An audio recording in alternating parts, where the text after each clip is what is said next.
Hey, want to hang out?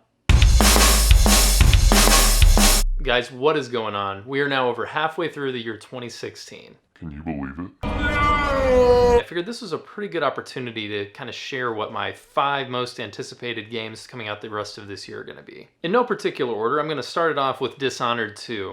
I was a huge fan of the first Dishonored, and it's actually the first game that I got a platinum trophy on my PS3 back in 2012. I borrowed that first game from a former coworker back when I still lived in Louisville, Kentucky, and I played the crap out of it over a Christmas break. There was a pretty steep learning curve to really become decent at the game, and although that element of the gameplay was pretty frustrating, I really enjoyed the mechanics and how well the systems worked together once you get the hang of them. Everything I've read and seen about the second Dishonored looks pretty incredible. Definitely looking forward to this one. As many of you guys probably already know, we're 20 years into the Pokemon series, which is crazy. And with Pokemon Go recently released, I decided to go ahead and dive into Pokemon Alpha Sapphire, which of course has me really excited for Pokemon Sun and Moon coming out in November. I think the updates that they applied to Pokemon X and Y and then also to Omega Ruby and Alpha Sapphire were definitely welcome additions to the classic Pokemon formula, and I'm really looking forward to seeing what they do with Sun and Moon. I suspect this will be the most technically impressive Pokemon games we've ever seen and probably the last ones we'll see on the 3DS hardware, so I'm definitely eager to get my hands on those come this holiday season.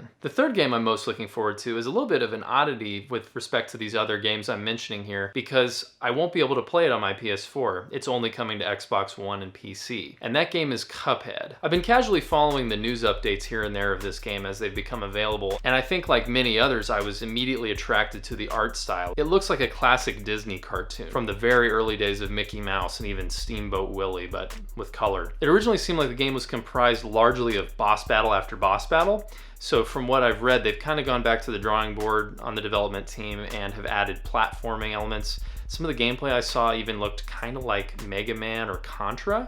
So I'm really eager to see how this one pans out and can't wait to get my hands on that one. The fourth game I'm really excited to check out once it becomes available is What Remains of Edith Finch. This is one that those of us with PlayStation 4s will be able to play, and it seems like a pretty unique concept. The game is set to employ a first-person perspective in which you explore this house, and the different levels or chapters, I suppose, of the game supposedly place you in different rooms of this house that belongs to the Finch family. Apparently in some, if not all of the game, you actually can transform from being human into various creatures. So as long as I can turn into an orangutan, there ain't gonna be no problems. Adding to my excitement about this game, it's being developed by Giant Sparrow, who's responsible for 2012's The Unfinished Swan, which was a PS3 exclusive. I really liked that game. It's a short one. It was easy to progress through for the most part, but really had a cool take on what you could do with a simple black and white game and still manage to tell a compelling story. And although there's a handful of other games that I'm really excited to check out that are going to be released or are slated to be released in 2016, barring any unforeseen delays, of course, there's one other game that I'm really looking forward to getting my hands on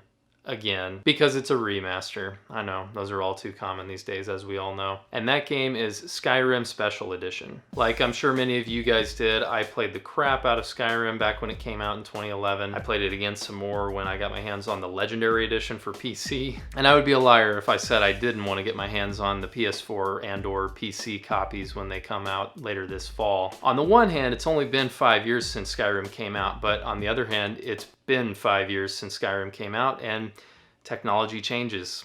Graphics get better, engines get better, and patches get applied. The way I see it, there's no shame in admitting how big of an Elder Scrolls nerd I am, so I'll be picking up Skyrim this fall and losing my life in it again. Well guys, those are the main 5 games that I personally am looking forward to most that are still coming out in 2016.